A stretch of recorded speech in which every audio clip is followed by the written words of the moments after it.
Hey guys, DCM here. No sponsors for today's podcast, but I do have a quick spoiler warning for you. So today we spoil and talk about Spec Ops: The Line, the video game, the Dresden Files novels, lots of Edgar Allan Poe, not much of a spoiler there, Fight Club, Halo 4 and a bit of Halo 5, Gone Girl, Batman Hush, and then the Walking Dead video games and the latest season of the TV show, so season 6 or 7, I believe. So if you don't want to get yourself spoiled, perhaps skip this one, as we do talk about the plots for those. That's it from me, so I hope you guys enjoy. This is Christopher Walken, here to warn you that this contains some explicitly foul language, and if you don't like that, then I'll put my foot in your throat. The soundtrack's amazing. Yeah. The visuals are very, well done. And, the gameplay is super fun. And, because those three things are there, it's exceptionally good. I could do it in a heartbeat and make millions, but it would feel like just gouging my soul out. Yeah, Jurassic Park's a little more like DDR. If Shrek is a fairy tale creature, can he actually own land and want to kick them off? Where did that come from? You have to make a lot of shit up to make good art. Yeah. That's just the truth of it. Hey guys, welcome back to AFA. Probably the least prepared we've ever been. Yeah, we have no notes. I could pretend this is notes.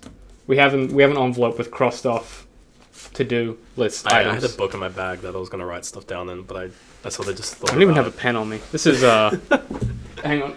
I got a pacer. No, I got a highlighter. This is going to be a very odd introduction. Yeah, right, sorry. Yeah, so what's I'm the David. topic? Yeah, I was like, shit, no, wait, my chair is stuck. I'm David, lead writer, other things. God, it's been a long day. I'm Ben, the other one that's so far been in every single podcast. Yeah, look, actually. at this point, I came onto the first one as a special yes, guest. and basically and you're I've trapped been in now. all of them Yeah. since. You're trapped.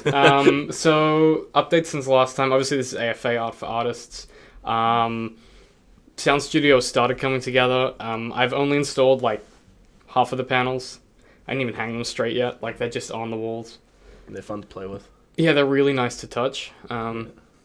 I came in the other day and I found the cat just Oh god, with his face. the cat's against one gonna of them. destroy these. Well, he doesn't know that It'll claw this shit out. No, of because he doesn't really claw stuff. Get but, my shoes off. Oh, that's gonna pop up. Yes, it will. There we go. That's okay. Yeah. So I'm David, lead writer. Yeah, we've gone through this. It's Ben. Yeah, I know. It's fine. It's just a quick recap. It's a 2-minute recap, just in case you forgot. Yeah. So since last time, Sound Studio panels have gone up, so this will be way less reverby. Because there's only 2 of us, I can use the isolation booth as well. Oh yay! So it'll be nice and clean. For one person. The other guy just gets this super reverby. Fuck that guy. It's just You us can hear today, my feet, though. Well, on yours the will be ground as fine well. because you've got the panels behind you. The floor is just super reverby. The floor is I can tap fine. my foot and it pops up. Don't tap your fucking Alright, foot then. But yeah, so we're going to talk about, we kind of wanted to talk about recontextualization, so in storytelling. We had a few examples with games that we were thinking of talking about, that we were going to make notes on, but it's been a crazy There's week. actually a lot of cool things with games as well. Well, it's kind of a new media to do it with. Yeah, because there's the whole interactivity-ness. Especially you with can kind of competitive games, which is my forte. Oh. Even though it doesn't sound like they should be. Yeah, wait, hang on, how does that work? I guess I'll explain that later. Are you just okay? I They're expecting that. Sort of similar. This is new. This would have been fun if we'd had notes. Yeah, if we this had wouldn't notes. have happened. But I'm interested now.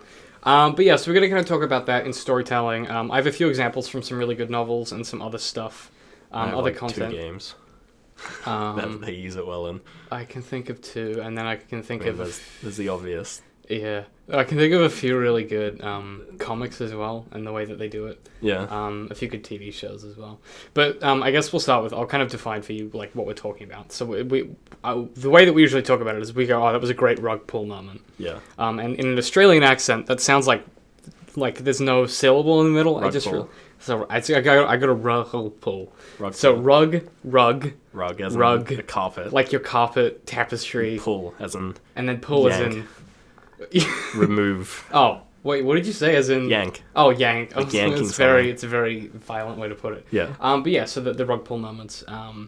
Basically twists Yeah, so as well. yeah, but I feel like plot twists are often a bit different. Like a plot twist is often like, ooh, it's a plot twist. Yeah, plot twists are kind of Whereas recontextualization is more like you have a moment where boring. It recontextualizes Yeah. everything before it. and you lean back in your chair and you go, huh. Yeah. And you have this moment where you're like, huh, that was cool. Yeah. Yeah. So the Well, it can do multiple things. Mm. Like it's sort of like a range of emotions it can evoke. Like it can either be like, oh, that's cool, or like, oh, that's horrible, or it's like, oh, that's great. Like it can be like joyous or yeah, like, that's true. It can be sad happy or as whatever. well.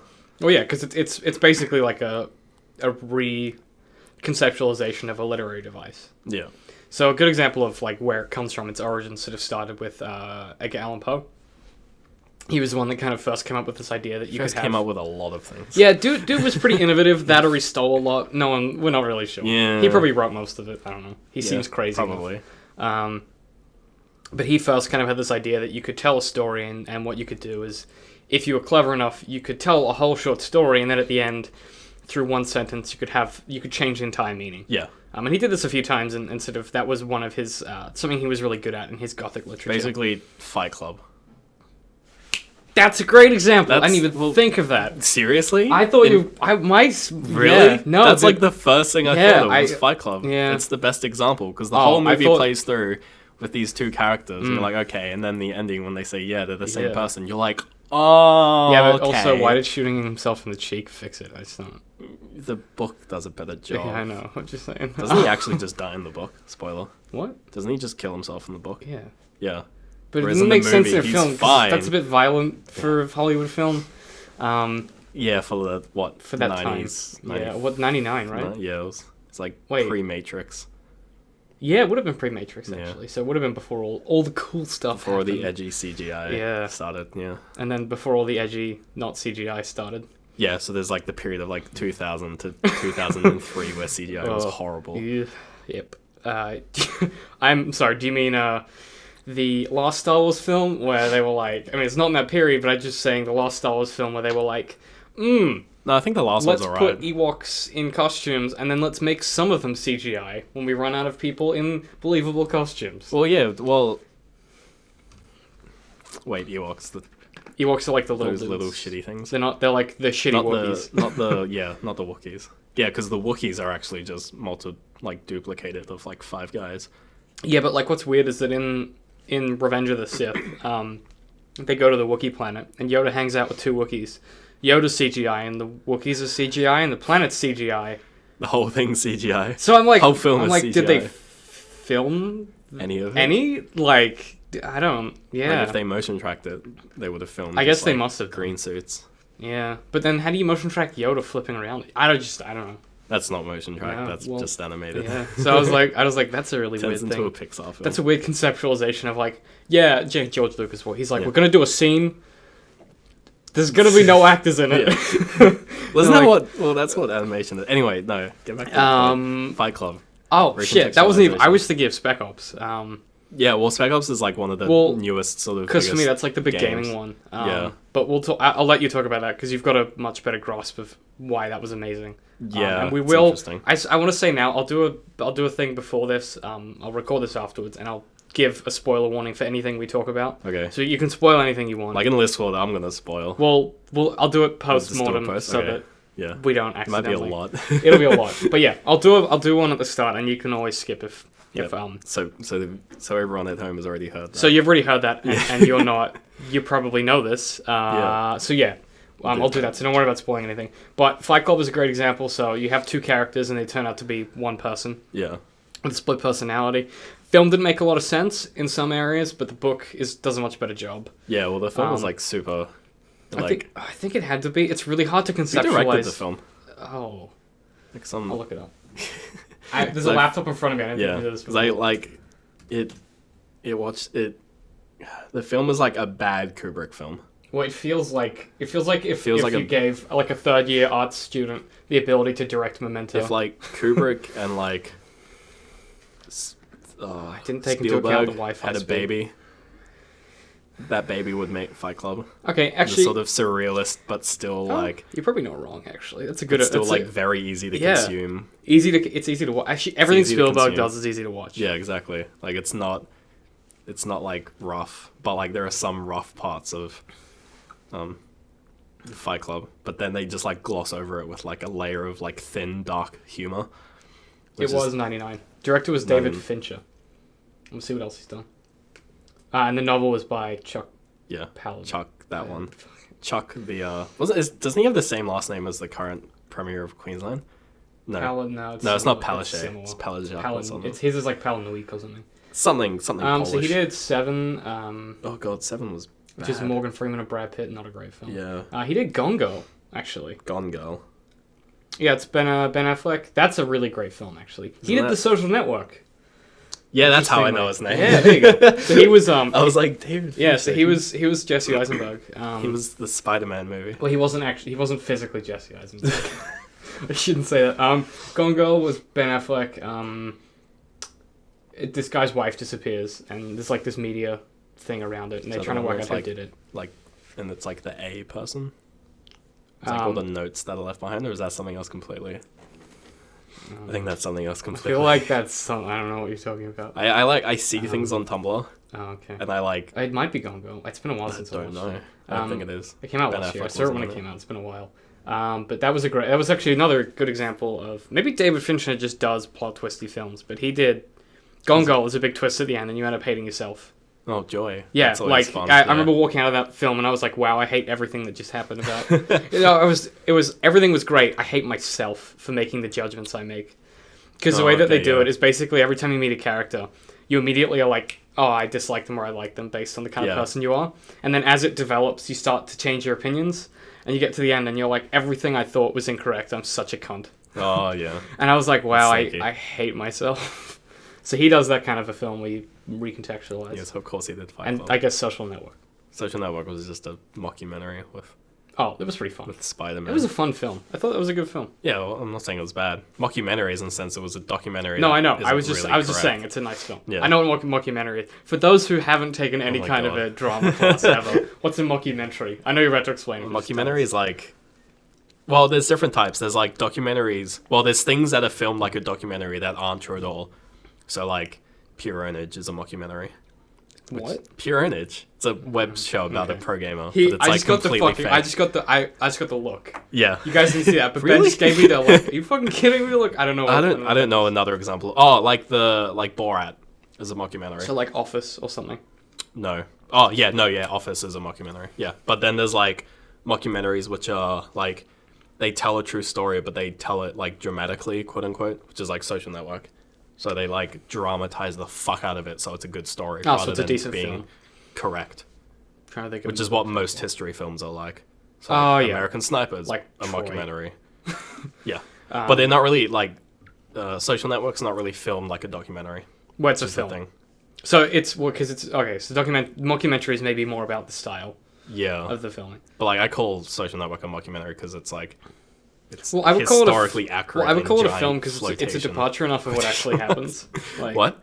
Like Social Network, I would call a film because it's a departure enough from what happens that it's like Yeah. a fictional spin. It's pretty close, but like just the way that they do it, Yeah. it reads like a film, and you could watch it and you could be like, if you never had seen Facebook, Yeah, if you before, didn't know what Facebook was, you would still find it funny. yeah, you'd still grasp that. Yeah, it's the social network thing. Well, Like, they if you didn't know what Facebook was, you'd be like, It's still a I don't good really film. understand what Facebook is, but the movie would still be entertaining well the thing about it is because everyone that- knows about money. Yeah, but they at the start, you know that he's rich. You know that he's a dick. Yeah. So you get the two pieces of information you need to understand the context for everything else that happens. Pretty much. So if you've never seen or heard of Facebook, you know that there's a rich guy who's a dick who is a billionaire thanks to something he did in college.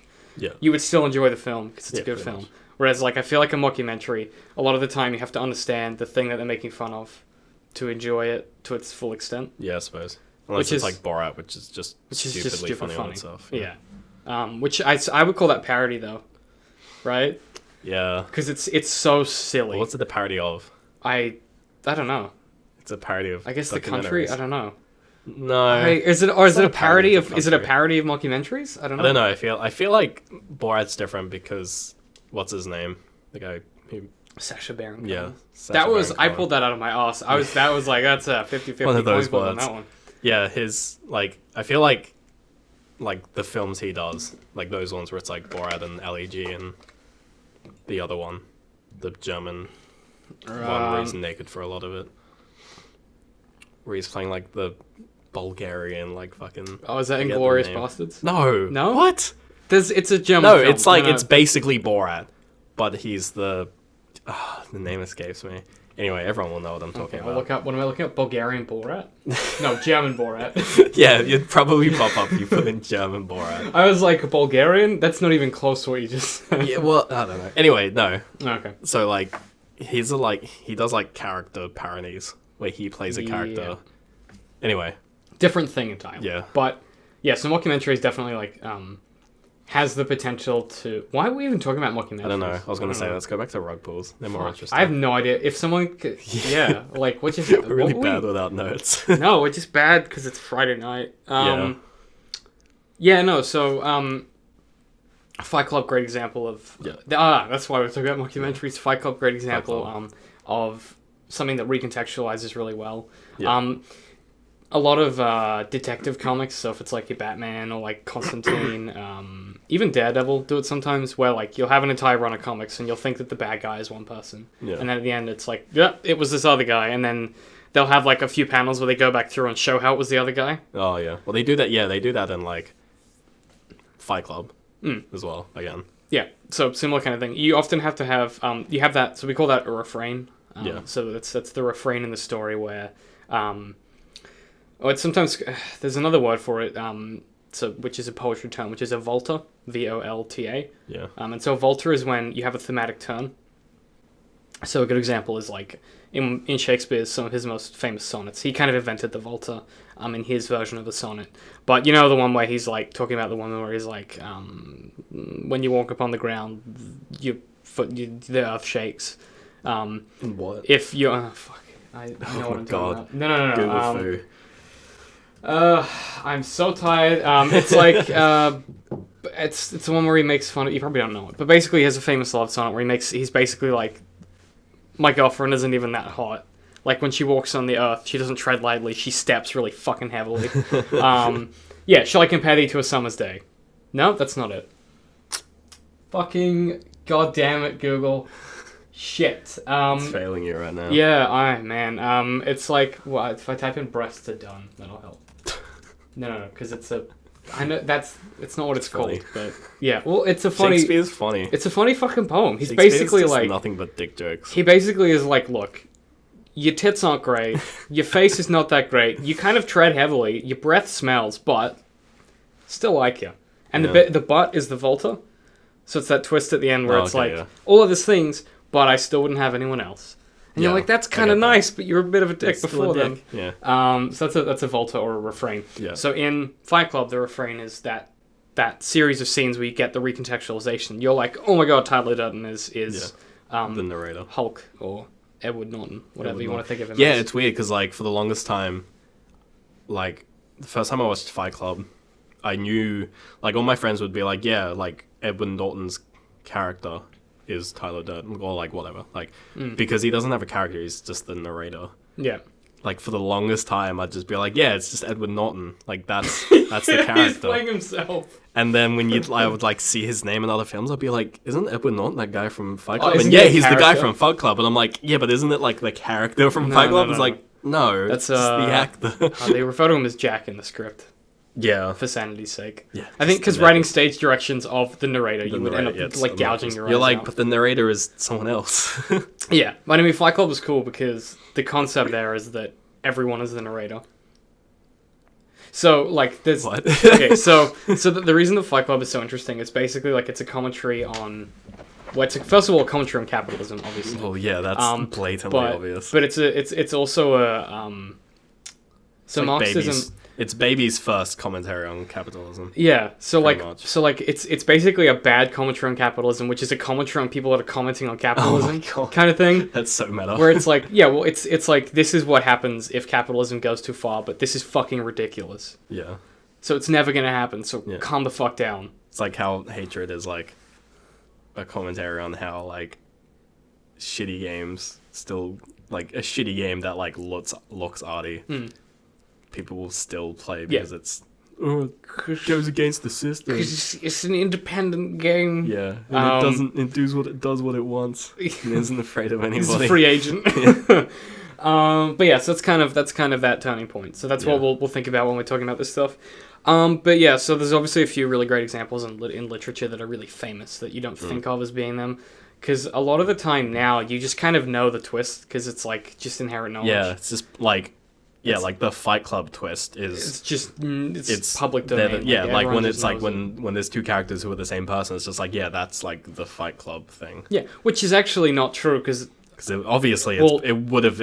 Well, interestingly, Edgar Poe was the one that conceptualized that. Like, Fight Club was not the first one to do it, but everyone just associates it with it. I think it was because it was done really well. But I'm going to read you this sonnet now. This is Shakespeare's Sonnet 130. And the fact that I couldn't think of this is embarrassing. There's a few people that are like, really? That was the one you forgot? I didn't even know he had sonnets. I don't know what a sonnet is. So, okay. I mean, this side of the table doesn't care.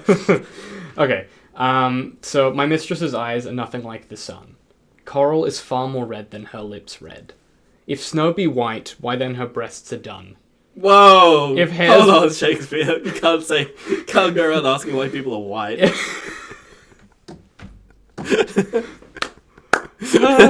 Migos, I love it. If hairs be wires, black wires grow on her head. I have seen roses, damask red and white, but no such roses see I in her cheeks. And in some perfumes is there more delight than in the breath that from my mistress reeks. I love to hear her speak, yet I know that music hath a far more pleasing sound. I grant I never saw a goddess go. What a dick. My mistress, when she walks, treads on the ground. And yet, by heaven, I think my love is rare, as any she belied with false compare. And at the end, everyone just has nice warm... He gives 2 lines to like that's a Volta to make up for like the paragraph of insults that he threw at the start. That's what a sonnet is. So that's like the oh form. Christ! I mean, they're not all. You don't have to be a cunt, but there's a turn thematically, right? Yeah. So you're like, oh, that's nice. He understands. And he's gonna be backpedaling like crazy. Yeah, dude is getting none. Yeah, dude, he's sleeping on the couch. Yeah, he's got to make up for that one. He's probably quite single though. I don't think he's probably quite dead as well. But you know. Oh. Doesn't help with the sex thing. Being dead. Ugh. Anyway. Yeah. I'll go about the meeting. They're like, ugh. Wish we hadn't done that one. Okay, so talk us. So we talk about Spec Ops: The Line. Yeah. So explain to us the premise of the game, the rug pull moment, and then spoiler alert. We did that. Basically, Spec Ops: The Line is that you're this like, it's a third person shooter action game. Basically. Which is kind of like a Gears of War. Yeah, it's pulled like straight from Gears of War. Yeah.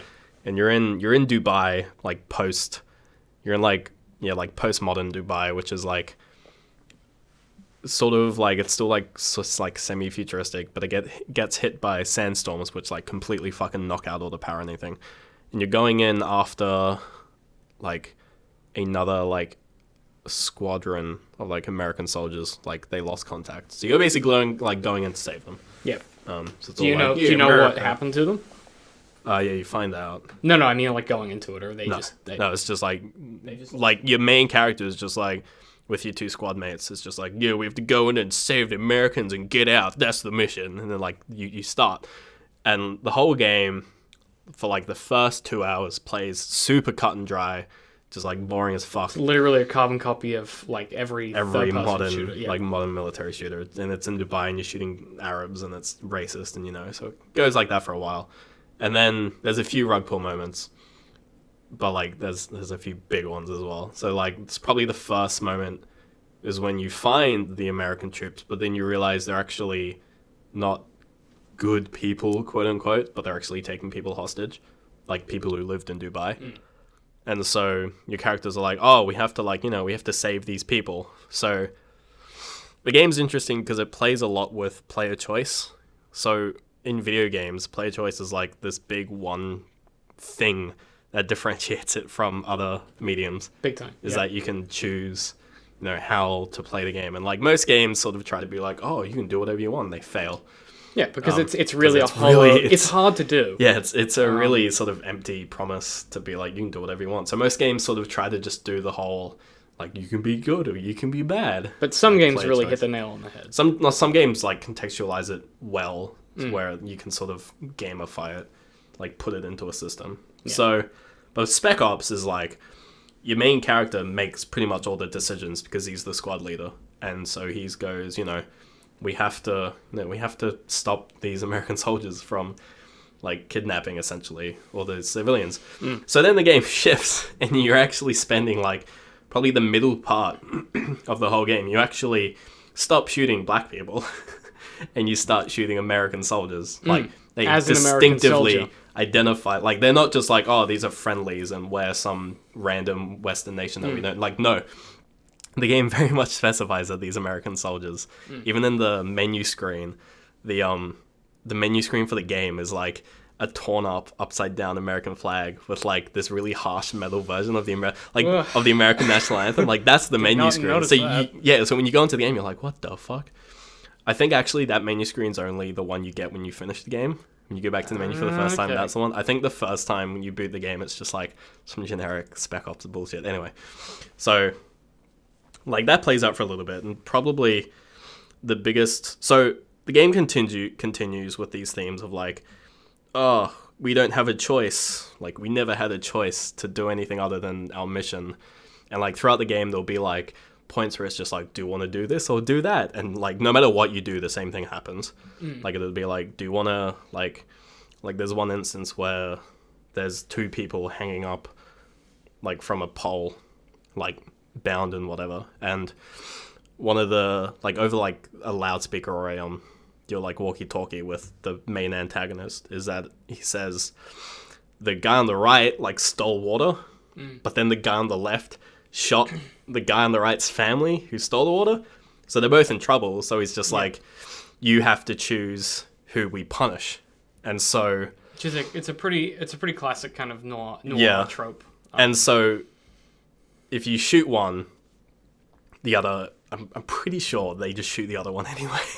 Like, because there's Jesus. snipers on the Yeah, hill. it's like a Batman Yeah. thing. That's something that's so Batman. I'm pretty yeah. sure, but I know for a fact that if you rough. make the choice to just walk off and be like, I'm not going to shoot either of them, the snipers on the hill just take them both out Kill anyway. both. Jesus. So like no matter what, they both die. So like fuck. there's like you have no choice. They're both going to die, sort of thing, Yeah, or at but you least one still of them made a dies. decision. Yeah, but Feels very reflective of how real life tends to go. so like the whole game plays with that like numerous times, and probably the biggest rug pull, which everyone likes to quote, and like personally, it's like at least in Australia, like the whole white phosphorus thing for us never really hit us because we didn't have the same issues that the US had with white phosphorus. I think like culturally we're quite distant from. Yeah, like lot of we've that never as well. had a huge military thing, so like what? Like at first I was like, "What the fuck is white phosphorus?" I had to Google it and then see like jeez. I'm like, "Oh, okay, Okay. that's 'Cause what it immediately is." when it came up in the game, I was like, oh. Yeah. Well, I had to Google it. I was like, "What the fuck is that?" Oh. Anyway, long story short is that you're at this point where it basically the game like throws a turret section at you because again it's a very generic third person shooter, and you get to a point where like your main character, they're like, oh, like this isn't working, we're not holding them off as you're mowing down again American soldiers. Yeah. Which is a great way to make your game fun and Well, it makes your game. tough. Wait, But you get to the funny thing is you get to a point where you just like don't realize that like who they are. You're just like at first you're like, oh shit, these are American Yeah, but soldiers, it so you're kind kind of of- like weird. But then you just kind of block it out. institutionalizes you a bit. Yeah, It's you really just- interesting how that yeah. happens. Yeah. You just forget who they are, and it's just like, oh, they're just guys in camo. Like they're just guys in like digital yeah, camo. They're just soldiers. Yeah, they're just soldiers. And then you suddenly are like, oh, I see how you would change. No, but like, it's really weird. You're like sitting in your living room. You're like, oh, I see how you would end up killing the people that you used to fight with. Like, it's Yeah. just really easy. yeah. In that context. And so the white phosphorus scene is essentially, you're at that point where it's like, oh, like we're not holding them off, and your characters find this I don't know what it is. It's like a mortar launcher. Yeah, it's got a name, but Basically, it's a white phosphorus launcher, yeah. So it shoots it up into the air onto Yeah. a ground target. and you get that, and you're like, well, I mean, it we is a have mortar. this, so let's use this. And your main character's like, no, that's white phosphorus. We can't fucking use that. And like the line that gets like said just throughout the whole game is just like, we have no choice.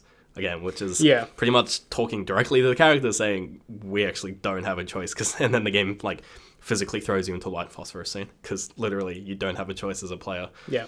So that happens, and you you go into an extremely generic like UAV gunner scene again, playing with the idea that the game is super generic. And then when that's all said and done, and everyone's dead, your characters sort of go out onto the battlefield. It's super fucking violent, by the way. It's not, they don't like pull that punch or anything. You go into this trench and there's just like corpses just everywhere. And at first you don't really, like, you're just like, yeah, corpses, we killed a bunch of people. But then you realize they're all wearing civilian clothes. And you sort of realize it at the same time as the characters in the game realize they timed it really well. Yo, that must have been like so hard just to like test consistently to get it at the right time. There's this second, and it's like, basically,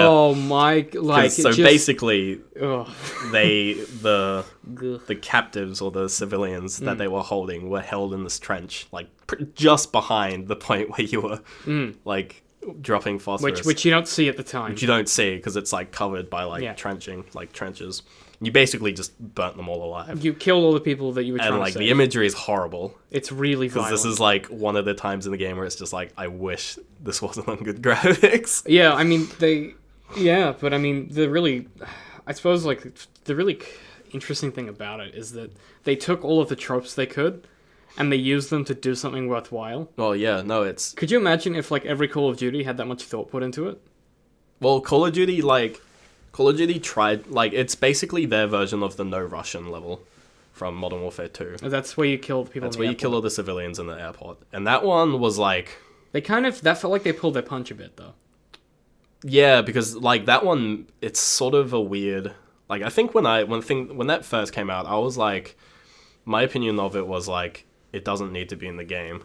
Like, from a story perspective, the No Russian level actually doesn't really add anything.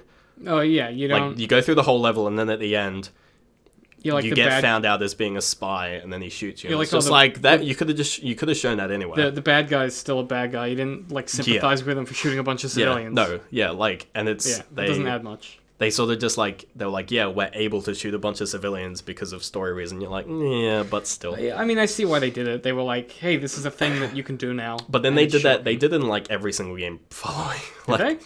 I think in Modern Warfare 3, there was a scene I'm just revealing my ignorance. I've not played anything after that. Yeah, Modern Warfare 3, there's like a scene, like you're not playing in it. There's just like a scene, it's like a CCTV footage in like Paris. Yeah. And there's like this family walking with their child along the street, and you see this van.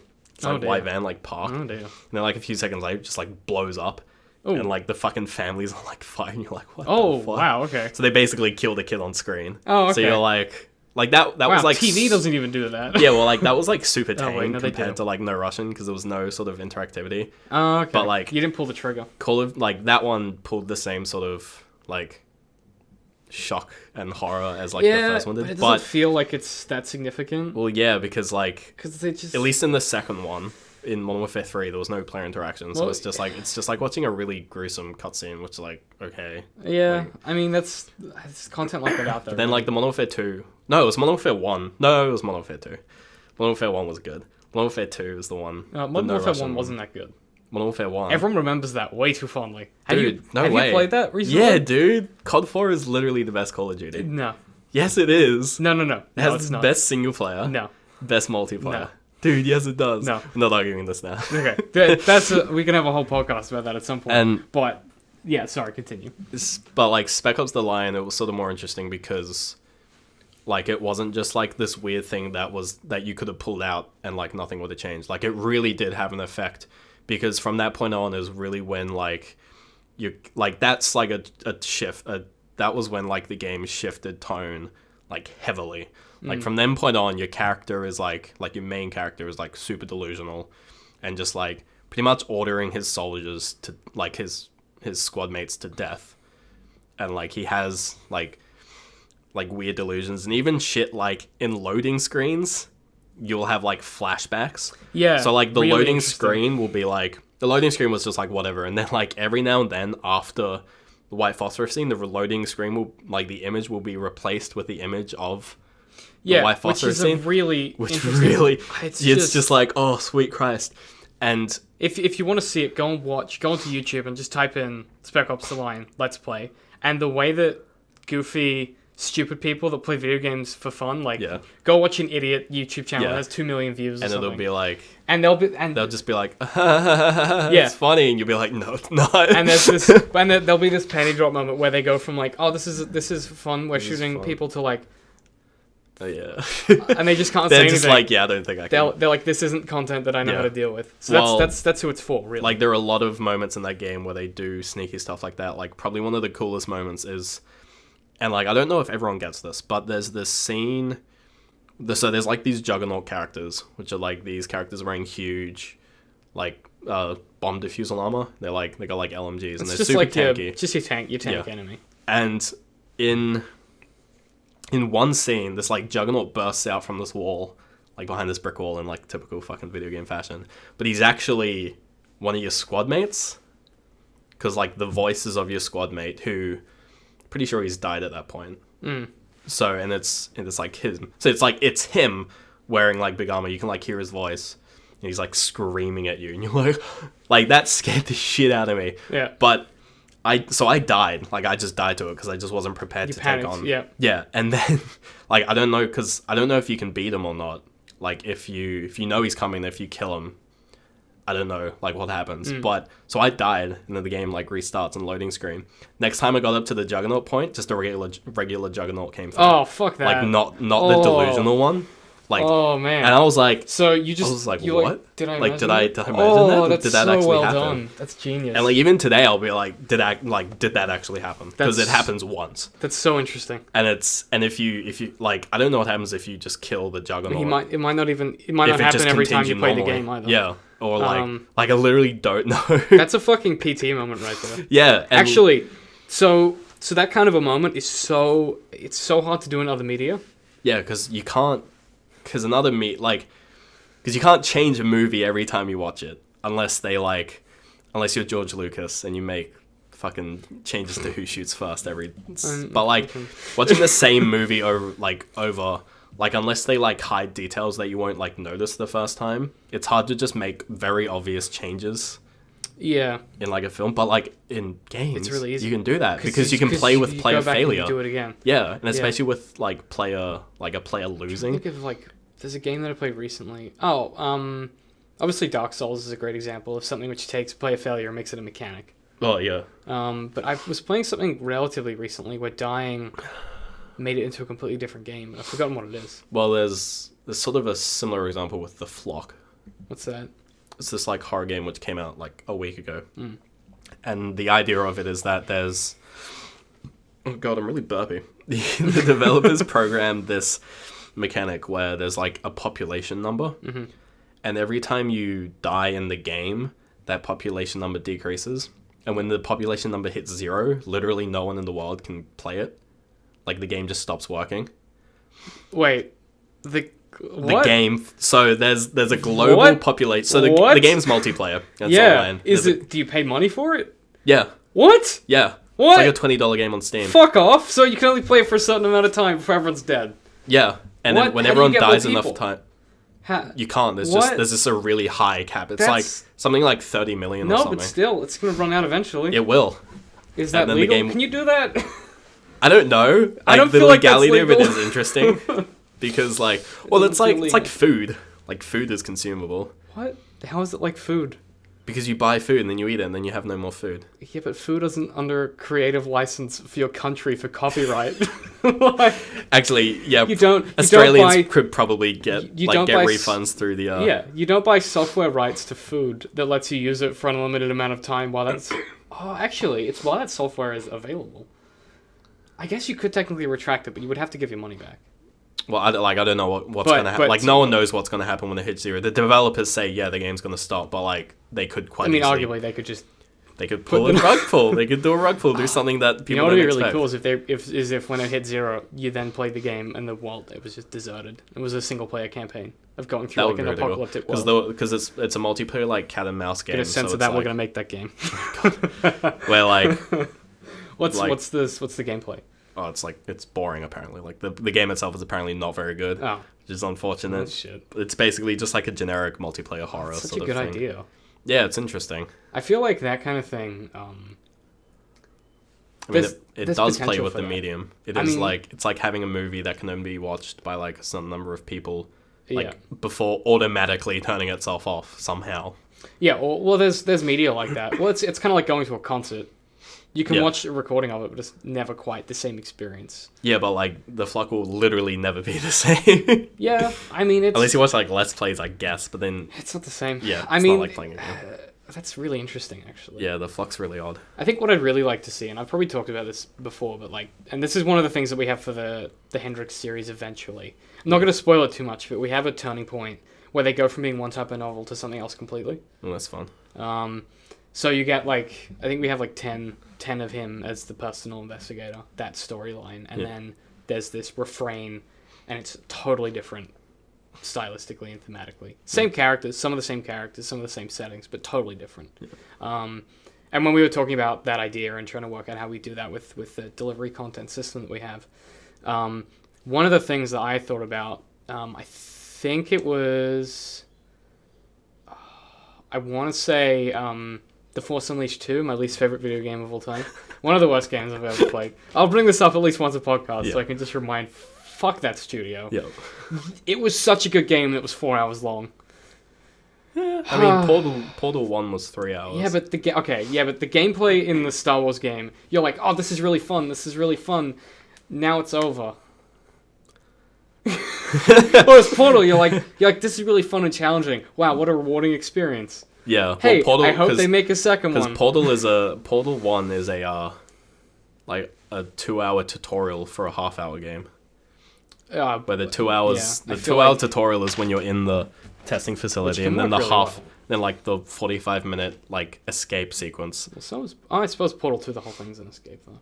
Yeah, well, Portal 2 is pretty similar, but they like there's a tutorial, then a chunk of game, then more tutorial. Yeah, which I really When you like. go into the underground areas, then a chunk of game, then like more tutorial and chunk of Yeah, game. but it really works for that. Oh yeah, because it was just like 3 portals. But back a good to back to example, back. good example of not how to do that is Assassin's Creed 3.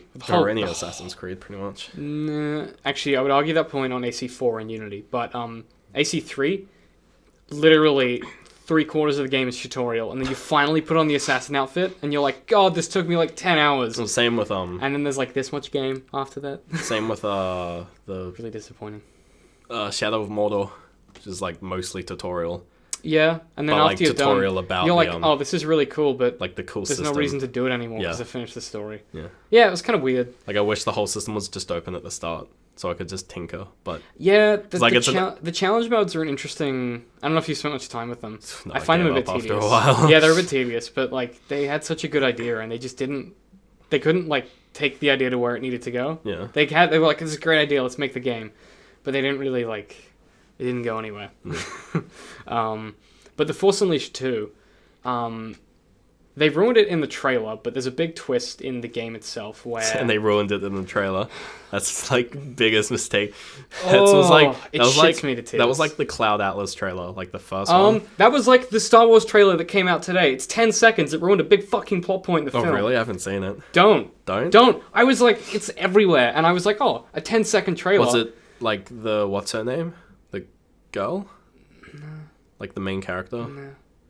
Or is that something else? No, that's something else. We already knew that. Okay. Yeah. Yeah. But there's this moment where, like, there's been all this speculation, and I'm not going to spoil it. Yeah, 'cause But I this don't is the wanna one thing hear I'm that. not going to fucking spoil. But I'm like, gonna go home and look at it. It was 'cause I 10 don't really seconds. care. It was on Instagram. Like, someone had put it on. Oh god, yeah. No, but like with the film studio Yeah. put it on Instagram because it was only 10 seconds. Or Yeah. whatever. I don't know how Instagram video works. It's Disclaimer. up to 15 seconds. There you go. But it's like this really short trailer. And it's 2 pieces of footage we've seen before, and then literally like a tiny extension of a clip we'd seen previously that ruins Spoils a giant everything. fucking spoiler Oh, that would have been God. amazing to walk into the film not knowing.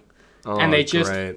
couldn't fucking resist getting Right. people to get into the cinema, even though That's everyone's going to go horrible. fucking see it anyway. Well, what if that's not the twist? What if that's just like No, that's probably not even a twist for them anymore. Like, the problem is, like, they probably are like, that's not a twist, like... That was For all of obvious. us, we're like, They're like, oh, it's this character. Obviously, this is going to happen. You're like, no, but how cool would it be to not know that? yeah. But, sorry, I just got really mad. I got really mad. Yeah, it fucking pissed me off. But yeah, so Force Unleashed 2, it's obviously not canonical. Because in the actual, in the Star Wars universe, no one has that much force power. Yeah. But Starkiller, who's the character that you play, at the start of Force Unleashed 2, Vader has his usefulness for Starkiller has run out, so he's decided to kill him. Yeah. And then you break out and you escape and you go and seek out your girlfriend or whatever. I think she's dead. I don't know. Your fuck buddy or some shit. No, you're in love, but I think she dies at the end of the first one. I don't know. It didn't leave much of a lasting impression at the time. Yeah. But toward the end of the game, you discover that Vader has actually made all these clones of you, and you're like, oh, that's really fucked up. It's like and then, Alien Resurrection. And then you're like, and then you find out that you're a clone, and you're like, oh, I didn't. Okay. Like, I didn't see that one coming. And then you're like, oh, that's interesting. And you find out that other characters are clones. What the fuck? And you're like, oh. And then the game has a really shitty ending. But like, when you find out that not just you, like, you're like, I'm a clone. I've seen Total Recall. Not that big of a. You're like, I've seen iRobot. There's clones and stuff, whatever. But it's when you find out that other characters are clones that were orchestrated to get you to escape. You're like, that's a kind of cool recontextualization of that trope. Yeah. But that was spoiled in the trailer, unfortunately. Fucking idiot. I didn't watch the trailer before the game came out, so that was fine. But I realized afterwards, I was like, oh, that was everywhere. Like, I don't know how I didn't see that. But stuff like that is really hard to do in other media because, like, as much as a lot of content tends to be linear from like A to B, for instance. Yeah. In games, you can go A to B, but you can get there like 8 different ways. Yeah. So like, depending on the game. In some games, you can some be like games are just 5,000 different ways as well.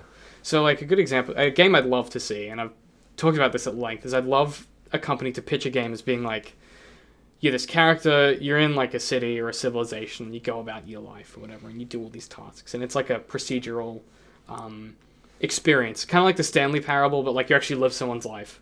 Yeah. Right? And then something happens, like whether you get powers or whether like there's a zombie apocalypse or something, and after an insane amount of time of gameplay, it becomes a totally different game, and you can never go back. Yeah. I feel like stuff like that, like there's a potential for someone to do that really, really, really well. Well, that's been done. It's called Brutal Legend. Isn't that the game with guitars? Yeah, and it started out as like God of War, but with guitars, and then turned into an RTS, and everyone hated it. What? Because the way Brutal Legend works is that like the game's like this open world. Well, it's advertised as like this open world hack and slash game, but then like halfway through the game, you get wings, and you also get the ability to like move crowds around. And then the game just turns into you, like, being in the air, telling your, like, crowd of groupies to attack. So they Halo Wars it. No. Like, you can jump down and fight with them, but, like, the game, like, that's not the game anymore. The game is this RTS bullshit. They Halo Wars it, the cunts. God. I still remember the first Halo Wars coming out with a new one.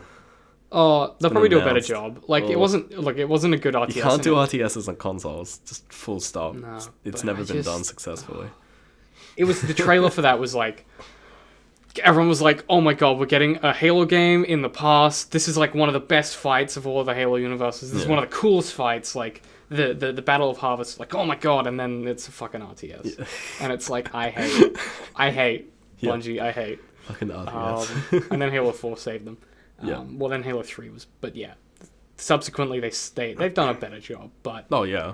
Actually, Halo 4, I probably talked about this a bit before. Probably one of my favorite games that I've played on a console. I was expecting to dislike it, but I think it's brilliant. Well, I mean, my favorite game on console is Smash Brothers, but yeah, that's different. Fair. No, that's fair enough. But like Halo 4, I played the story, and the story I haven't touched the multiplayer, but the story was just so well done, and the way that like it was one of those things where they took all three elements that make a good game, and they had them match up perfectly. So the gameplay was great, the story was great, and shit, what's the other element? Like audiovisual. Yeah, so the graphics, they weren't just good, they suited each other, and they complemented each other perfectly. Yeah. And I played it from start to finish, so I was like, oh, that was a perfectly made game. It wasn't an amazing game, but it was perfectly made. Yeah. So I really enjoyed it. But there's an interesting moment in that as well, where they try and recontextualize, but they kind of fake you out a bit. Yeah. So that they're like, basically like the whole game, so obviously put a spoiler about this because this is still relatively recent. Though the new Halo's coming out soon. So do you care about Halo spoilers? No. Okay. Literally don't care. So your AI, Cortana, is going rampant, which Yeah. means that she's dying because she's outlived her... AI only lived for 7 years. Yeah. Then they deteriorate. And she was on the ship. Chief was in a stasis tube for 4 years. Yeah. And it was 3 years. So she's starting to go rampant at the start of the game, and she gets progressively worse. And the whole game, they kind of fake you out that you're going to work out a way to fix it. Yeah. And they're like, oh, what's fine? We can get you to this doctor on this space station. And then we can fix you, and it'll be fine. And Yeah. Chief's like, I'm not going to let you die. And you're like, Chief would never let her die. Like, what a great guy, right? And you get to the very end of the game, and you're waiting for it, and you're waiting for it, and you're waiting for it. And they fake you out. They're like, oh, thank God we have enough time to get you saved. And then it's like, there's 10 minutes of the game left, and you don't save her, and she dies, and then the game ends. And you're like... How far off is that? And there's this scene, probably one of the best cutscenes of Halo. It's similar to the end of Halo 1, where, like, you're on the... So Halo do a great job of, like, really good ending cutscenes. Isn't that the one where he takes his helmet off, but, like, It pans they up. pan Yeah, up? Yeah, brilliant. Like, fucking genius, Yeah. right? Halo 2 is great. You're on the ship of the boss of the evil aliens. And it's such a fucking Michael Bay line. Your commanding officer is like, Chief, what are you doing on that ship? And Chief, like, goes, it's a really, like, so fucking... So cheesy. He goes, sir, finishing this fight. Oh, God. And then it cuts and does the Halo Yeah. music. Yeah. And it was like, oh, that was a really cool action film moment. Yeah. And then the end of 3, you're in the stasis... You're in, like, the ruins of the ship, and you're in Yeah. the stasis tube, and it pans out. And Chief says, wake me when you need me. And then it pans out, and he gets stasis, and it's Cortana. Yeah. Halo 4 ends with... You're on a star satellite station or whatever, and you're talking to a character who's from... He makes his first appearance in Forward Unto Dawn, which was that live-action Halo film. That live action 8 minutes later? No, Oh, the hour and a half one. It's pretty good. It was about cadets being trained, and then Chief arrives to save the day's Covenant attack. I haven't seen it. It's on Netflix. Oh, okay. I didn't realize Yeah. they actually made that. Like, I remember the whole, like, Halo film. Oh, that was shenanigans. ages ago. Is it that one? No, it was way later than that. They've also also done a really, really good TV show. as Yeah, well. there was like that 8 episodes where they gave there that I think it was like Halo Legends or something, where they gave the rights to a bunch of animation studios and said like Not make us a Halo Not episode, that. and like some of them are just so ridiculous Nah, because not that. That was pretty bad though. yeah, But that was amazing. well, they saw what was the Matrix one called? That was the same thing. The Matrix animated. What was that called? That was so good. They did like a run of like 8 or 9 episodes of like a Matrix TV show that was animated. It was just like a one-off thing. Yeah. And it was so good. And I think Halo saw that and they were like, we should have that. Yeah. But they did. Halo Nightfall it was like a 5-part TV movie thing that they did recently. It was really, really good. It's like they're in a shopping mall on Earth and Covenant attack, and there's only like 3 ODST or something to stop them. Yeah. Really like intense action film. But yeah, so Halo 4, the ending, you're on this space satellite, and you're talking to this character who you've known for years, who sort of idolizes you a bit. Yeah. And he's like, I'm sorry for your loss. And Chief, who's a super soldier, raised at birth, he's not really human. Yeah. And the whole premise of the series, like a thematic, consistent tone, is that Chief is the robot and Cortana is more human than he ever was. Yeah. So even though Chief is actually human, he doesn't really have much humanity in him. Yeah. And she was like the human part. So at this point, you're not even sure if he's sad that she's dead. Yeah. Because you're not even sure if he can be sad. And he's like, well, I hope you're okay. And he walks off, and you get this like pan up shot of Chief staring out at the stars. And then he repeats the line, which is like, there's like a famous line that Cortana repeats about like man and machine or something. Can't think what it was. Yeah. But the way that they do it, it basically recontextualizes the entire relationship in like 8 seconds, that line. And you're like, oh, fuck. And then it ends, and you're like, I'm so sad. And they play her, something Halo does really well is the score. The music in Halo is beautiful. Yeah, it's amazing. And they have like a piano riff, which is dum dum dum, which is like Cortana's music. Yeah. So whenever something bad happens with Cortana, that always happens, and it's really like haunting. And they play that, and it cuts to black, and you hear that melody for about 10 seconds before the credits even start. Oh my god. You just get to sit and stew in this like sadness, and Oh, you're like, God. oh, I have to do with, like, I have a day that I have to now live after this. Like, oh. But that was just so rough. And then, so you're like, oh, that's really sad. Like, that sucks. But then they did it again in the Halo 5 trailer.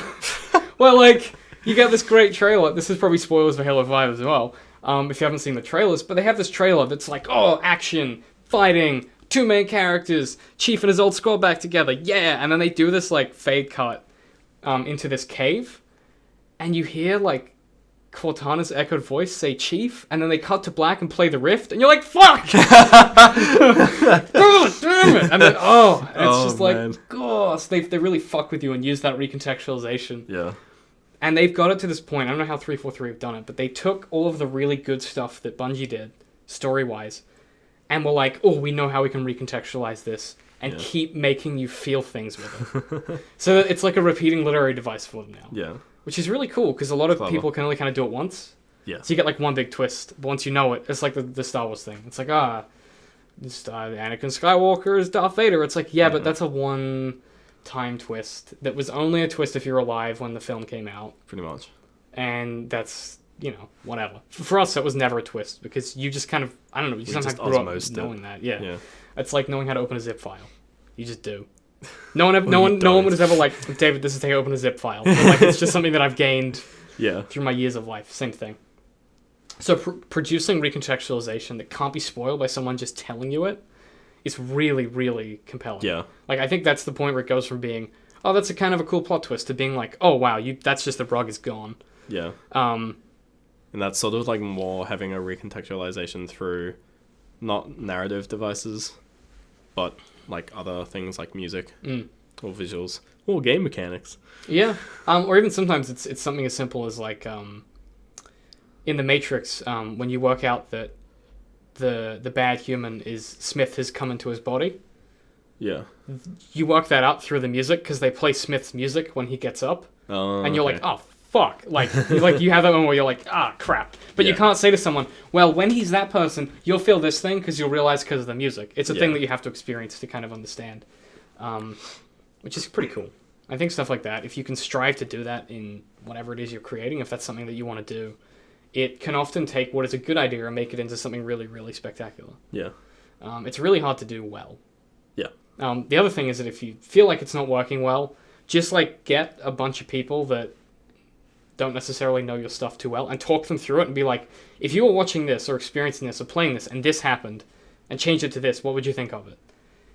And sometimes you can't just tell people though. Sometimes you actually have to get them to but then you have to do it. Then you have to make it, and then it's just a shit idea. Yeah, well, I mean, if you're able to make something and then try it and it's a shit idea and you drop it, then, well, good job. You're not going to be making that mistake. Well, you also learn something. It's a worthwhile experience. Yeah. But, like, I think a good example is, and this is a big spoiler because the book is only, like, a few months old, but in the Dresden Files, which is this book that, it's one of the things that I satirize in my novels for the website. Yeah. The Dresden Files follows, he's a wizard in Chicago. You're a wizard. Yeah, but he's like a really cool wizard. A cool wizard. Like he can't be cool and wizard at the same time. Cool is the wrong word. He's not cool at all, but he's just kind of a badass. I don't know. It's hard to explain. But he's like Snape, not Dumbledore. No, he's more like Van Helsing. Oh, okay. But not shit. They just do it really well. It's Jim Butcher. It's genius. It's written amazing. So it's like Riddick. More like Riddick. Yeah. Yeah. But brilliant series of novels, really, really long. And you get to about 12 novels in, and there's this book called Cold Days. And you read the whole book, and it's like sort of the culmination of a few books worth of planning of a few particular people who are trying to put things into motion. Because there's all these different courts and stuff, and it takes place in modern-day Chicago, but there's like a wizard council, and then there's like... It plays off a lot of old lore and stuff, so you have like Fey courts. It's basically like he combines D&D with like wizard stuff in modern day. It's hard to explain. But basically like all these different political bodies in this magical world are positioning and posturing to get to this particular position. So you've got a few books worth of build up to it. And you're like, oh, it's fine. Dresden will be able to resolve this issue that will help him get his best outcome. And you're like, oh, that's really cool that's going to happen. And then he dies. And it's the end of the book. It's not like a build-up to like, oh, the main character's dying. He just gets shot. He just gets shot with a real bullet, and he dies. That's amazing. And you're like, what the fuck? Oh, it's really And then good. the next, I think you've mentioned this before, actually, yeah. yeah, probably. For those of you reading the books, I said shot with a real bullet specifically because it's not actually what happens, but when you read it, you'll be like, oh my god, because it's hard to explain, but Yeah. he basically like one of the characters, so Dresden, like he fights all of these monsters and magical creatures and wizards and stuff, but he always carries a gun because he's like, well, if I'm gonna be fighting a person, it's good to have a gun to just whip out, right? So one of the things in the book, or in the books throughout, is that a lot of people think of him as uncivilized for carrying this gun, but it saves his life a lot because it's a fucking gun. Yeah. And he doesn't have a carry conceal permit either, and he works with the police. So it's this constant, like, slightly entertaining thing where he's always trying to be like, yeah, that gun I pulled out during that fight was not a gun. It was a magic gun. Yeah. Or whatever. So, yeah, when he does die, it's quite ironic that he gets shot. Yeah. But he doesn't actually get shot.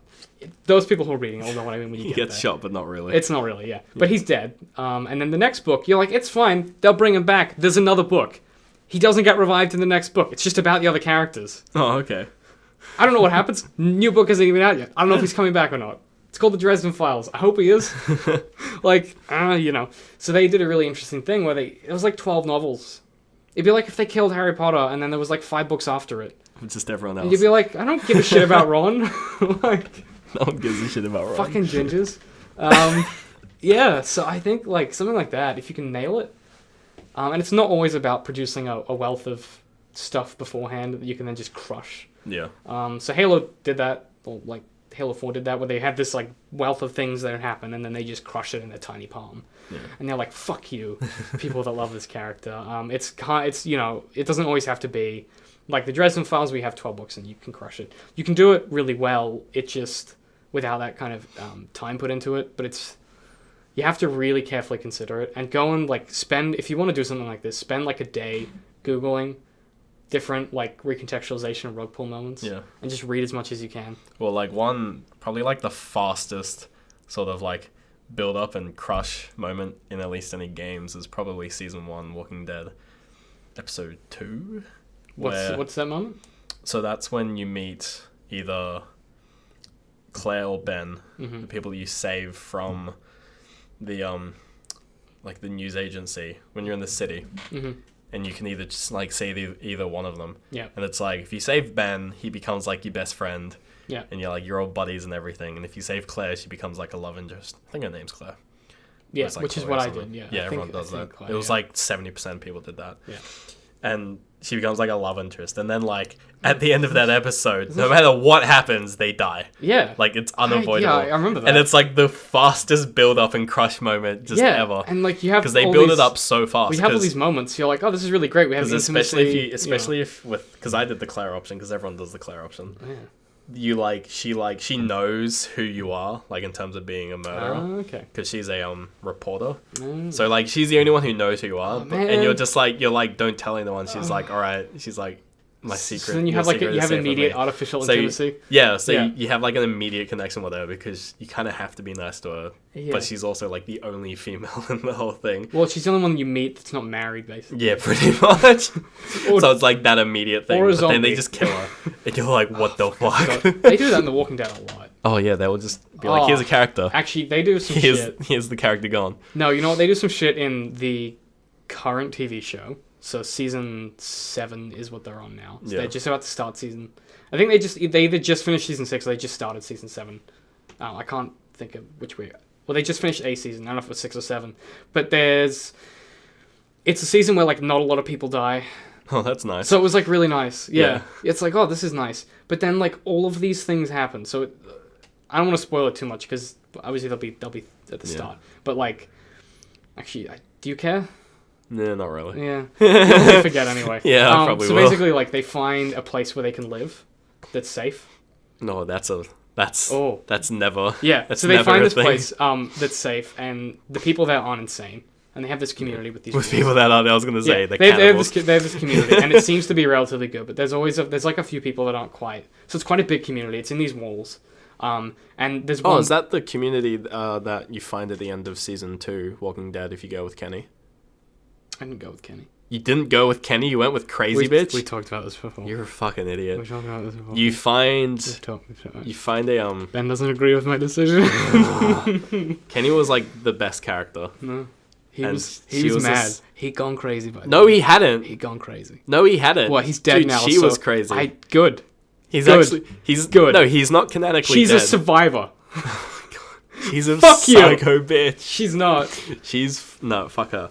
Anyway, no, because at the end of season Doesn't know 2, if what you he's choose to talking go about. with Kenny with the baby, you find wherever Kenny was trying to get the whole season, like north to like Wellington or I something. don't think it's the same place. Not the same place. I mean, it's basically the same. It's just like walls surrounding a community. Yeah, but this one, like, they have a whole bunch of people, and they all have like different tasks and roles, and they're not stupid, right? Like, these Yeah. people have lived long It's like enough. Crawford, Yeah.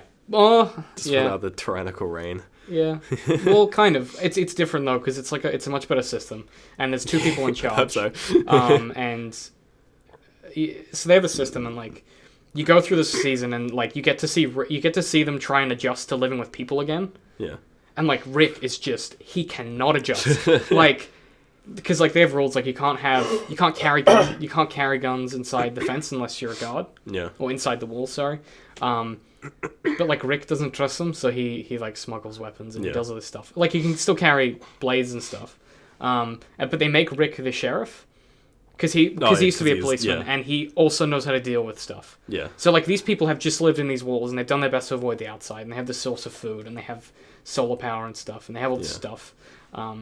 It's like an it was like one of those things where like it was like a mock-up town of like a sustainable living thing. Oh, and then they just So they lived just in it find sustainably. Yeah, so they just, and the woman who created it was there when the zombie apocalypse started, and So her she's- husband was an architect, so they built these walls. Nice. Yeah, Clever. and the way that they explain it, you're like, oh, that was actually really cool. Yeah. And you have a character who this old guy, he would have been like 70. Yeah. This architect husband. One of the younger characters from Rick's group, he's like, well, I'll teach you the architecture stuff in case I get knocked off and the walls need to be repaired. Yeah. Right? And then obviously they kill the young guy, because why would you want hope? Right? Like, so not that many people die, but he's one of the characters that dies. Yeah. But it's sort of about them adjusting to living with other people. And Rick has a romantic interest in this season. Yeah. Which he hasn't had since his wife died, obviously, because they've been living out on the road. Yeah. And he's been crazy beard man. No, like he bit someone's neck off at one point. Jesus. Yeah, like Crazy they got beard they got held up, and they weren't ready for it because they were hungry. It was like Rick, his son, Carl. Coral. It was Rick, Carl, and I think Michonne.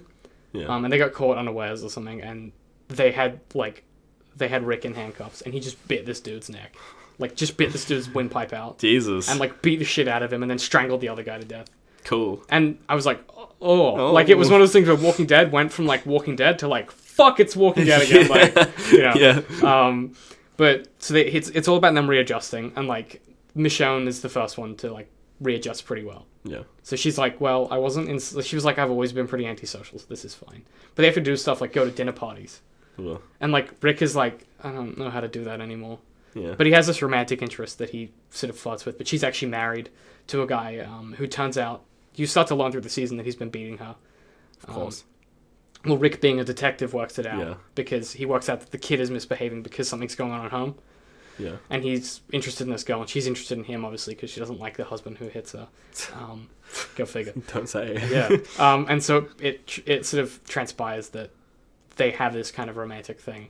And Rick, as the sheriff, is like, well, to the person who runs the place, he's like, well, like, you need to have rules, because if he's gonna, like, you either need to separate them because he's hitting her, or you need to kill him, because if you think about the context of The Walking Dead, there's literally no other solution than kill him. Because if you kick him out, he's dead.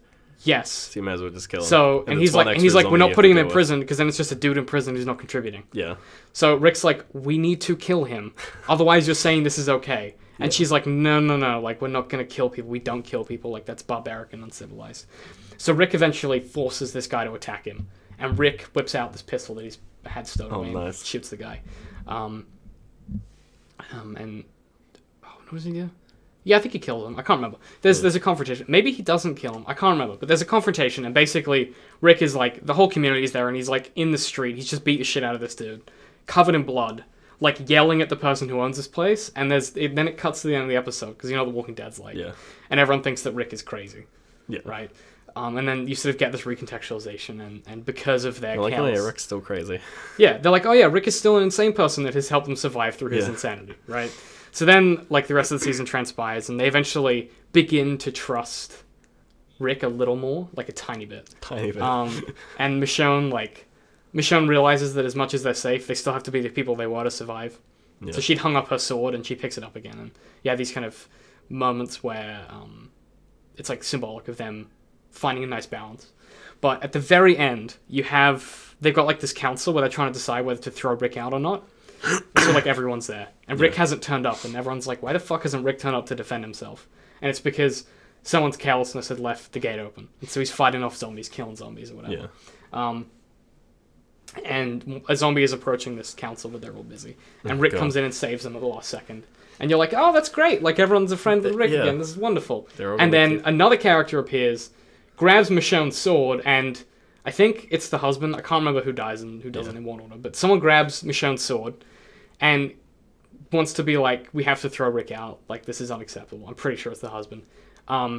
And shoves the architect, so the old guy, Yeah. slits his throat because he's holding the sword. Yeah. And it was just like, what the fuck? Like, it just doesn't... It's like red wedding Yeah. levels of just like, what the fuck is and going then, on? And then the woman who owns it, because it's her husband, right? Yeah. She's like, to Rick, she's just like, kill him. And Rick's like, what? She's like, kill him, the guy that killed her husband. Yeah. So Rick shoots this guy in the head, or knifes Yeah. him, I can't remember which. And then she's like, yeah, you're in charge. And then that's the end of the season. Oh, it's And I was like, wow. But it was one of those moments where, like, that death, fucking out of nowhere. So Yeah. Walking Dead. They just killed a dude. yeah, it's killed him. Because it looked like he shoved him. Because he was just holding the sword, and he shoved him with his hand as well. Oh my God. And then it just goes, and there's blood everywhere, and you're like, Fucking amateur hour around here. right? So, like, that kind of thing, if you can nail it. Yeah. Because that whole season, you're expecting it all to go to shit.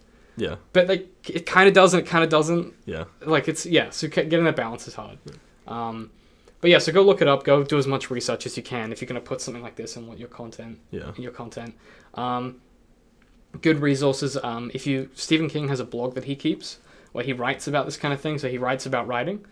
Really, really good resource meta. for any storytelling. Yeah. If you want to look at it, because a lot of his horror is about recontextualization. Yeah. So like he can make, I'm trying to think of a good example from recently, but he can make like a child terrifying, even if it's just like a normal fucking kid. Yeah. Like it's all about context. So he's really good at that kind of thing. So he has a blog he keeps about that, and a book of his as well that you can buy. He sort of talks through the ins and outs of how to write this sort of thing. But yeah, so get as many resources as you can. Watch as much content. Read as much content in this area as you can. Good shows, Walking Dead. Game of Thrones, not so much. They do it less well. And when they Game of do Thrones it, is just like it's really heavy-handed. titties. Yeah, blood and- it's become a bit poppy, to be honest. Well, it's always been poppy. Yeah, but like I don't know. They've just kind of Well, it is now because of how well, 'cause popular how it is. popular it is. But Yeah. I'm trying to think of what else are good things that you can consume that are going to help. Actually, not Pokemon, but Digimon did this really well. Really? Yeah, something Digimon? they did. What the fuck? So Digimon was really weird, but in the they did a season after all of their other seasons with this whole new crew. Yeah. It was after the one where it was really intense and like Street Fighter-y. Do you remember that one? No, I didn't watch Digimon. It was like super metal, like one of the dudes in one of the fights. Was that at when the end like of the season. all of the Digimon had like, so like the Digimon have like the Digi-Evolution, Mm. which is when they get more powerful. Was that when like all the Digi-Evolutions were like super edgy and like covered in like spikes and shit? Yeah. Was it that one? No, it was way later than that. Oh Jesus! It was when they got like really like Zoidy and like no, what's it called? Dude, I love Gundam's- Zoids. Gundam. Well, Zoids is What was the thing that was Gundam. Gundam? They got like really Gundam-y, where like a lot of Like their mechs and final shit. evolutions look like Gundam robots or That's whatever. pretty cool. It was weird. Yeah, but one of the final scenes in that Digimon is one of the main characters literally jumps up and punches a villain Digimon in the face and kills it. Like that's how metal they got. Yeah, it was weird, but That's fucking something that they hardcore. did really well in that season is that they took everything. They were like, here is all the stuff you know about Digimon. Here is why all of the other seasons, all of the other characters have been basically doing the work of the bad guys. Oh, that's cool. And it was like, oh, Actually, I think I've. Is that like the weird eggs? I don't know. Probably Digimon's all about I don't eggs. know. It's fucking egg. I don't know. Yeah. They have, I don't know, I it's think really yeah. like, it's really like new agey. Yeah, I think I've seen And they're stuff all- like that. They're all like semi-adults, the characters. Yeah. Yeah. But that's a really good example if you want to watch something that's just like trashy that does it really well. They basically take all the previous seasons and recontextualize them. Yeah. It will ruin the previous seasons for you though. Yeah. Like it just kind of, they feel really shit because you're like, oh, that was good, but now the other ones look way worse, Yeah. kind of thing. But yeah, that's the only real. Is there any other examples that you have before we kind of wrap up? I'm trying to think of something that. Stanley Parable.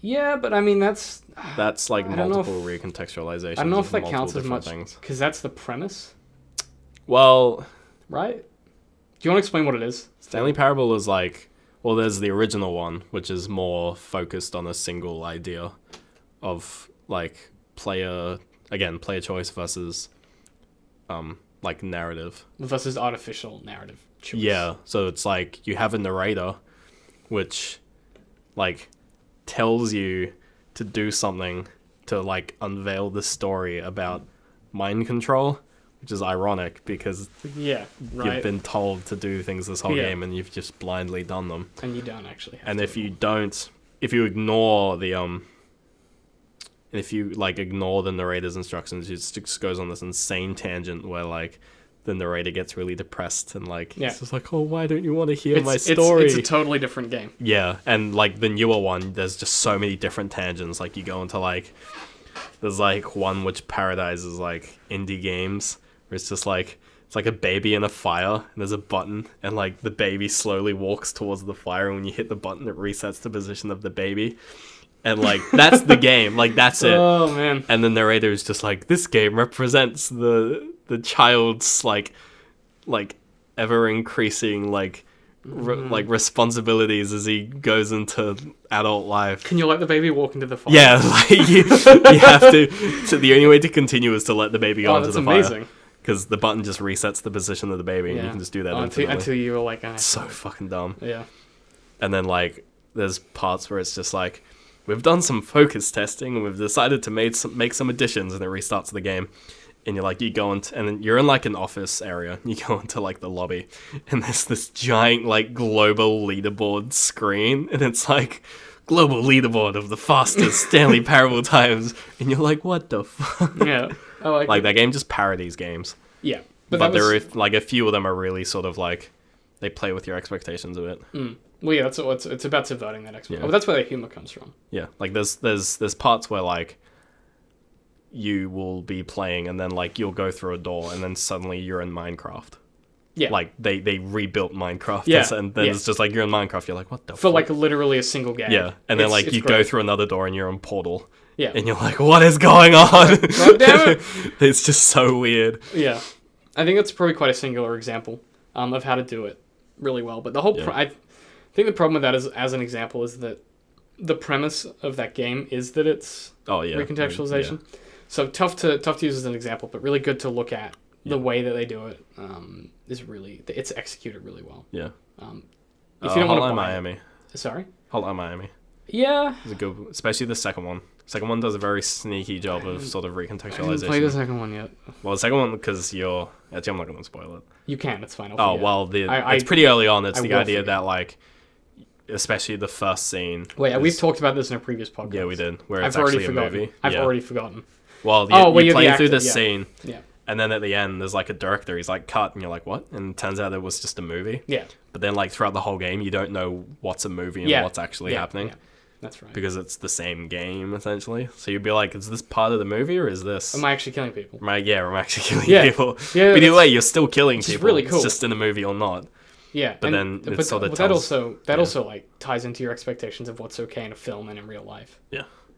Well, the Hotline Miami 2 does the whole like, there are some scenes in this game that may be disturbing. Do you want to skip them? It's like, fuck no. Of course not. It's literally just like the opening scene though. Okay. I Yeah. hadn't even occurred to me that the yeah. implied rape scene at the start of the game. Oh yeah, you've talked about that before. We did talk about We this. did talk on about the it before. First podcast, episode. but I've already forgotten. Jesus, that was... I do not have good short-term memory. But that'll do us for today. So I guess to kind of quickly recap, recontextualization super important if you want to create something that's gonna stay with your consumer. Yeah. Really hard to do well. really easy to do in small amounts that is effective. So Yeah. like, don't necessarily go for like, don't immediately go for like the biggest thing you can think of. Like try it with really small stuff, and then work your way up, and then kind of cut yourself off when you get too ambitious, and just start playing around with it in your media. It particularly for storytelling, it can take what's kind of an okay idea and make it a really good one. Yeah. But yeah, I mean, really interesting. Go check out Spec Ops: The Line. It's just like, Oh yeah, like it's I mean, probably you probably really don't cheap want to. as well. You probably don't want to play it now that we've talked about it because it sounds horrific. But, No, go play it. but it Like- will change your perspective. It literally changed my opinion on the It's whole. sort of like if you enjoy playing games, you'll kind of just enjoy it anyway. Automatically you'll Yeah, enjoy it's it. because it's a game. And then once like you it's a very polished game, but then it kind of kicks you in the teeth a bit. Yeah, I mean, it changed my opinion on Yeah. a lot of military stuff. Well, the funny thing is that Spec Ops, like the series, originally was like military simulator games, yeah, which is really like interesting Rainbow that they Six and decided stuff like that. And then out of It's like just this so cool reboot, that they this just reboot decided- about like 10 years later, out of nowhere, it's just this really like anti-war. Could you imagine being the guy? Well, it's not necessarily. It's not anti-war. It's anti-war video games. Well, it's anti. Like, It's anti-Call of Duty. yeah. That's exactly what it is. Yeah, well, it's anti sensationalizing conflict Yeah. more than Call of anything. Duty. Mainly Call of Duty. I would argue that Battlefield probably it's less so because Battlefield they do some shit in that. I don't know if you played. I didn't play the most recent one, but Battlefield 4, the story in that Battlefield 4 isn't. Oh yeah, because there's the cops and robbers on now. fun game, Hardline. really fun game, really good story, not worth the price tag. Oh yeah, no. So I didn't buy it. There aren't many games these days that are worth the price No, tag. so I didn't buy that when I was playing that on someone else's hardware. I got not Hotline, Hitman Absolution for $1 today. Ooh, that's a really good game actually. Yeah, I'm gonna play it when I get home. But yeah, no. Yeah, Battlefield 4, the story in that was really fucking dark, but no one talked about it Yeah, well, it's Battlefield. because they all played the It's a multiplayer. multiplayer game. But really worth playing. If you look past, they frame it through like an interrogation, which is pretty lazy. Yeah. Because you'd retelling the It's already story. been done before. With Black Ops. I think. Yeah, Black Ops. Black Ops. I was like, shit, I hope that's right. Yeah, it is. Oh, good guess, David. But yeah, the story that you move through in that game is really like, there's some shit in that where they just casually throw around the number of casualties for like certain things that you do. Enjoy. And because you're playing Call of Duty, you're like, ha ha ha, Okay. I'm shooting people. Yeah. And then afterwards, it's like, yeah, but we also killed this many civilians with that airstrike that you called in because you think airstrikes are cool. Yeah. Because That's you're pretty like, cool. you're like, I want to do an airstrike and I want to throw a flare down and have an airstrike happen to Yeah. kill all the enemies. And it's like, yeah, but you killed all the civilians as well. Hmm. Yeah. So they did that a bit as well. But yeah, I mean, seek out media that does it. You'll know it's happening because people will like the content, but they won't necessarily know why a lot of the time. Yeah. Or they'll say, or it's things that everyone hates. Is another good one. Because if it's Yeah, done good badly, point. that's Yeah. usually what happens. Yeah. But yeah, I think that's probably us for this particular podcast. Went about 20 minutes longer than I intended, but No, that's fine. you know. YouTube will handle it. Yeah, I'm sure you guys will manage. Any closing thoughts? And then we'll do plugs. No. No closing No, thoughts. no closing anything. Remarkable. It's a first. insightful. Yeah. Yeah. So check out Ben's. I mean, you guys already know, but check out Twitter. Potasto. It's in the description. I'm considering changing it again, Oh, but I might keep it just Potasto. I don't know, man. You can do whatever you want with it. Just This means you have to change every single. it means I have to video that it's in. retcon. I'll have to go in and like re-record. Go in and dub everything and Yeah. just be like, or like whatever I change it to. Yeah, be I'm like gonna change it to like. fanny pack. But yeah, check out Ben. It'll be in the description, whatever it is. Yeah. Obviously, go if you think that this podcast, which you probably shouldn't because we're terrible, but if you think it is worth at least $1, our Patreon is in the description, so we would appreciate $1 a month. Dude, I'd get paid $1 a month to do this. Yeah, dude. Who gets the money? Right? What? You? Who gets the money? I'm not giving it to you. Oh fuck. I'm not putting it into your bank account, but yes, you'll get paid eventually. Oh hooray. So if you think this is worth at least 25 $1, cents. Oh yeah. shut the fuck up. If you think it's worth at least $1, feel free to subscribe to our Patreon. There's some great rewards, and it really helps us make everything we do better. Means we can do more of it. We have a second podcast on the way as well, which we've been planning this week, and I just ran out of time to get it finalized. But we're doing a Dungeons and Dragons podcast. which Dungeons and Dragons. I'm actually really fucking. Oh my god, I really haven't played that in years. I'm really fucking excited about it. Yeah. The last time we played was 2014 Yeah. at the start. It's been a while. It's been a while since Millsbury's been debauchering I around. don't want to be that person, but he might make an appearance. Oh, sweet Christ. It's the same He's world. not my character, like, that is... No. You're not playing Millsbury. What? You're not He's playing my Millsbury. baby. He's, yeah. But, yeah, so we're doing that. That is going to be so much fun. If you like dragons and us being dickheads If you like to each dragons other, and or dungeons, you're gonna love Dungeons and Dragons. there's not many dragons. There's lots of dungeons. Yeah, we don't dragons do are crazy strong. I don't know why they called it Dungeons and Dragons. It should be called like Dungeons and Dungeons Wolves. and... Yeah. Dungeons and Bandits. Dungeons and Bandits. Like, there's no way you're fighting a dragon until you're at least level Yeah. 20 and winning. They should just call it paper and dice. Or 'Cause that's what the game really is. what did my stepdad used to call it something really offensive. I don't know. It was something about. It was some joke about. Desperate and dateless. Which I think is pretty good. That could be like anything, though. Right? That could just be like The Bachelor. Oh god. Desperate and dateless. Yeah. But yeah, so check that out. That'll be up. We're recording it next weekend. This will go up a weekend. So it'll probably be up around the same time. Be like a month. Well, no, it'll be around the same time. Oh, okay. That's why I said around the same time. Yeah. And I'll be there as well. This So will go up in 2 weeks. you'll Yeah, listen you'll be to me there. for another hour. I know. Or 2. Yeah, so that'll be fun. Check that out. Check out DCM Works we're still working on the site itself. Yeah, look, Jesus. it's mainly the content that we're working on. Oh, okay. We've been in final drafts for like the last month. Yeah. So I'm hitting my head against a brick wall trying to get the writing better.